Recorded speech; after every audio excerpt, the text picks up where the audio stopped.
할렐루야.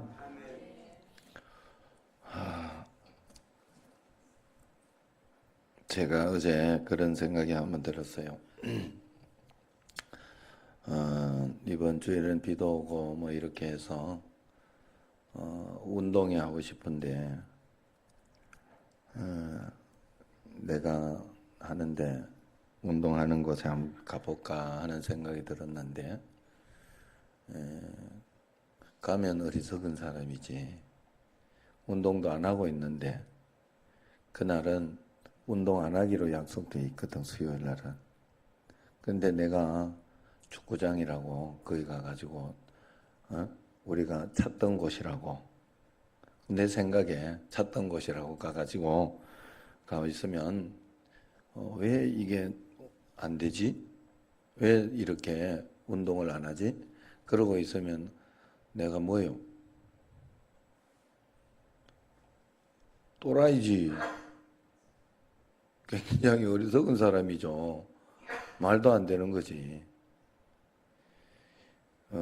화요일, 목요일 아침에만 해요. 그것도 아침에만 일찍 새벽기도 마치고 곧바로 와서 이렇게 운동 그 시간에만 하는 거예요. 약속이 돼 있는 거예요. 약속이. 그 시간에만. 그래서 그 시간에 약속을 아는 사람들은 그 시간에 모여들어요. 여기 우리 예배 드린 것도 마찬가지죠. 교회라고 이렇게 와서 아무 때나 우리 여기 오늘 또 이렇게 새벽에 와 보니까 아무 때나 이제 여기 와서 기도하고 이렇게 가는 다른 교회 교인이 있어요. 그래 기분이 별로 안 좋은데 내가 놔둬야 되겠다 기도한다니 놔둬야 되겠다 지금 그러고 지금 있는 중이긴 해요. 번호 바꿔버릴까 하는 생각이 들다가 아이 꼭 도둑놈 같이 꼭 그렇게 와서 하니까 기분이 안 좋아. 새벽 기도를 좀 하고 가든지 뭘 하든지. 자, 어쨌든 예배 드리는 것도 약속 시간에 와야 돼. 약속에 맞춰서. 이게 약속이라는 게 굉장히 중요한 거구나. 하나님 앞에서. 자, 하나님과 우리 사이에 그러고 있지는 않은지, 내가 하나님 왜 이거 안 해주시지? 왜 이렇게 안 하고 있지? 오늘 이렇게 제가 좀 일찍 와서 성경을 읽으면서 이렇게 사무엘하를 읽는 날이어서 사무엘하를 쭉 읽고 있는데 다윗이 법궤를 가지고 옵니다. 법궤를 가지고 오는데 이 베레스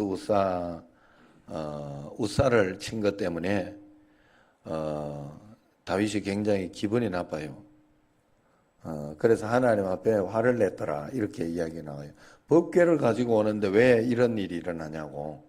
법궤, 좋은 법궤를 가지고 오는데 왜 이런 재앙이 일어나고 그러냐고. 그것 때문에 굉장히 화가 났어요, 다윗이. 그래서 그것을 이제 오벳 에돔의 집에 갖다 놓죠. 에이, 재수 없는 거 이래가지고. 그런데 오벳 에돔의 집에서 굉장히 하나님 말씀대로 조심하면서 그렇게 했더니 굉장한 복을 받은 거야. 법궤가 오벳 에돔 집에서는 굉장한 축복이 되었고, 그냥 다윗이 생각한 대로 했을 때는 저주가 된 거예요. 이게 분명히 축복이 되라고 있는 건데. 그래서 다윗이 깨달은 거죠. 내한테 잘못이 있었구나. 내가 하나님의 말씀을 이걸 내가 함부로 대했구나. 말씀대로 해야 되는데 이 법궤는 말씀대로 옮겨야 되는데 내가 말씀대로 옮기지 않으면서 내가 이것을 원망만 하고 있었구나 하는 걸 깨달은 다윗이 굉장히 지혜롭고 성군이었기 때문에 그걸 빨리 깨달은 거예요. 그냥 한 번만에 깨달은 거예요. 자기가 왕이었기 때문에 밧세바 그런 일들은 그 여자 문제라고 생각하면 안 돼요. 예? 뭐 밧세바만 있었어요. 다윗의 후궁이 얼마나 많았는데, 굉장히 많았는데 정욕의 문제가 아니라 하나님을 속인 문제인 거예요.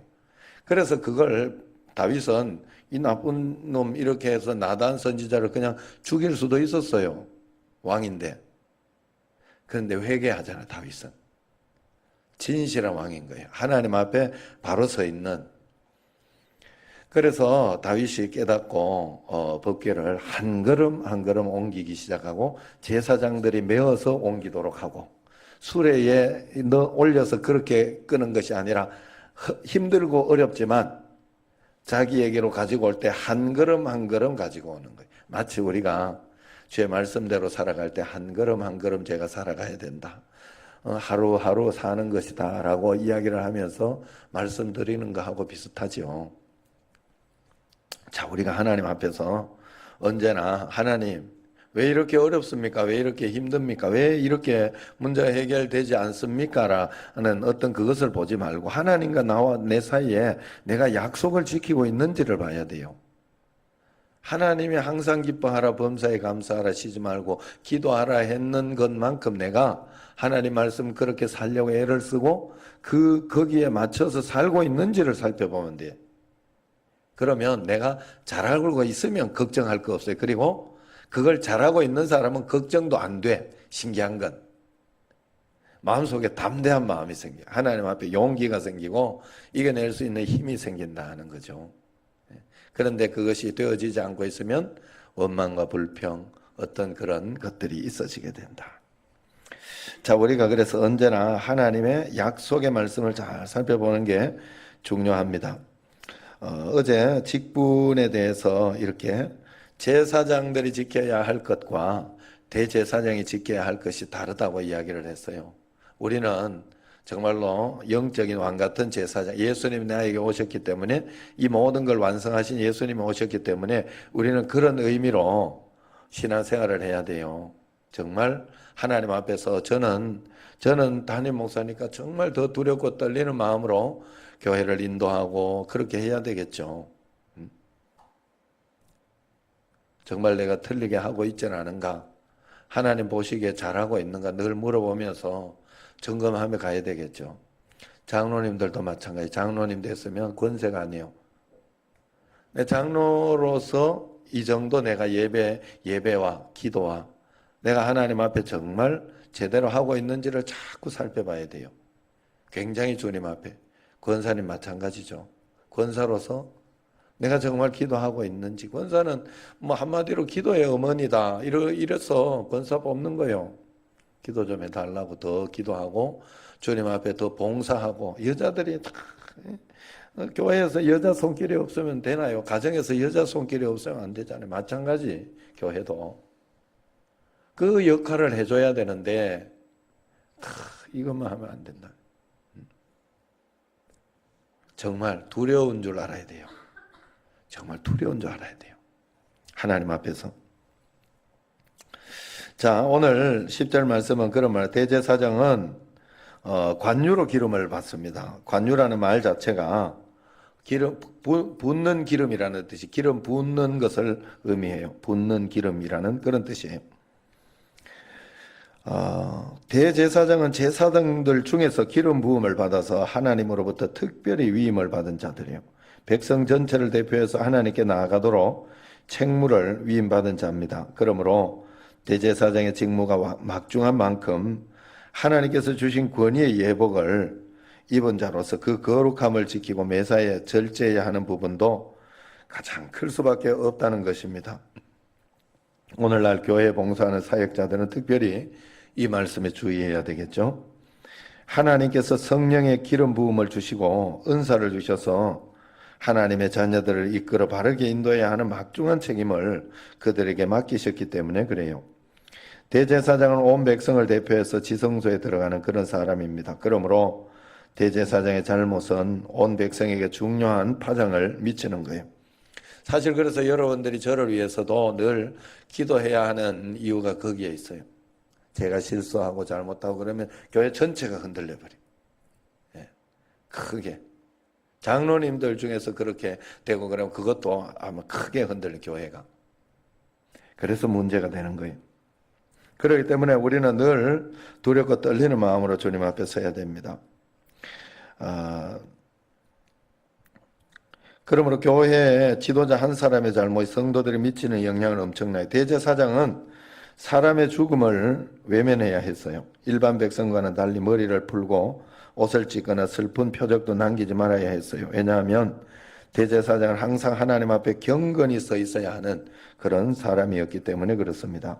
그래서 대제사장의 예복은 하나님께서 주신 거룩한 직책의 권위를 상징하는 그런 것입니다. 권위의 예복을 입은 자가 죽음에 흔들려서는 안 된다 하는 그런 뜻이, 그래서 자기 친족의 이 죽음도 관여할 수 없도록 그렇게 해놓은 거예요. 제가 담임 목회를 하며 배운 것도 이런 것이 많아요. 일단 흔들리지 말아야 할 것이 굉장히 많았어요. 그리고 세상적으로 판단하지 말아야 하는 것도 굉장히 많았고, 또 그래서 어떤 것은 아프지만 이야기해야 하는 것도 있었고, 또 어떤 것은 속상하지만 이야기하지 말아야 되는 것도 많이 있었어요. 이것은 교회 부목사님이나 직원들도 마찬가지겠죠. 주님 앞에 구별된 자도로 부름 받았기 때문에 분명히 구별된 삶이 필요합니다. 똑같이 살아서는 안 돼요. 성도들도 마찬가지입니다. 성도들은 그리스도로 옷 입은 자들이에요.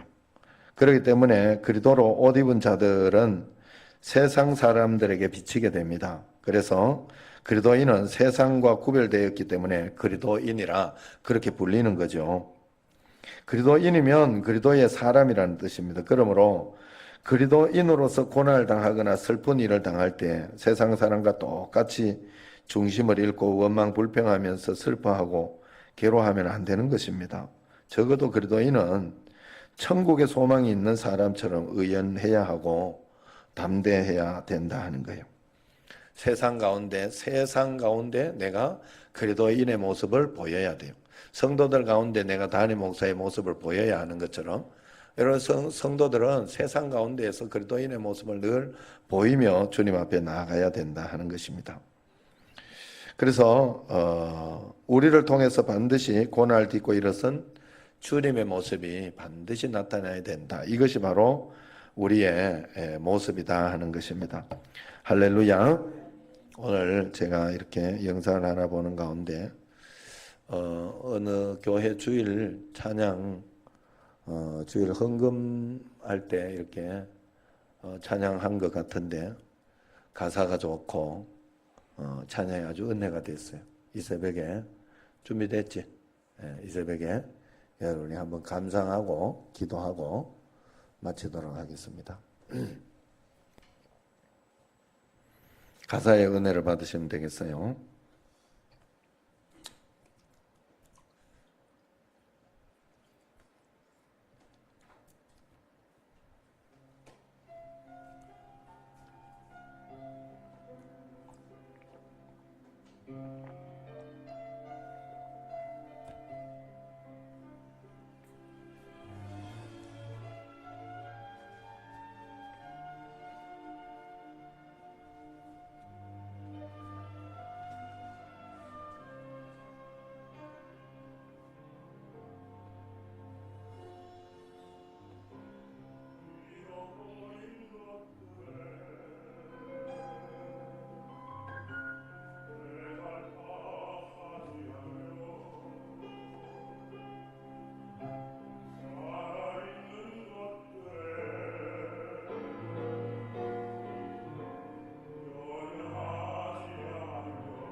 늘 우리의 기쁨의 근거, 항상 기뻐하라 하니까 억지로 내가 기뻐해야 된다, 억지로 웃어야 된다, 그런 뜻이 아니에요. 그 기쁨의 근거가 예수님이 되어서 예수님 때문에 내가 기뻐할 수 있어야 되고, 예수님 때문에 감사할 수 있어야 되고, 예수님 때문에 내가 기도하는 그런, 예수님이 정말로 그 근거 원인이 돼야 된다는 그런 뜻입니다. 우리가 하나님 앞에 내가 외롭지 않고 어렵지 않고 힘들지 않는 것은 예수님이 나와 함께 계심인 줄로 믿습니다. 자, 우리 축복 기도문 함께 기도하도록 하겠습니다.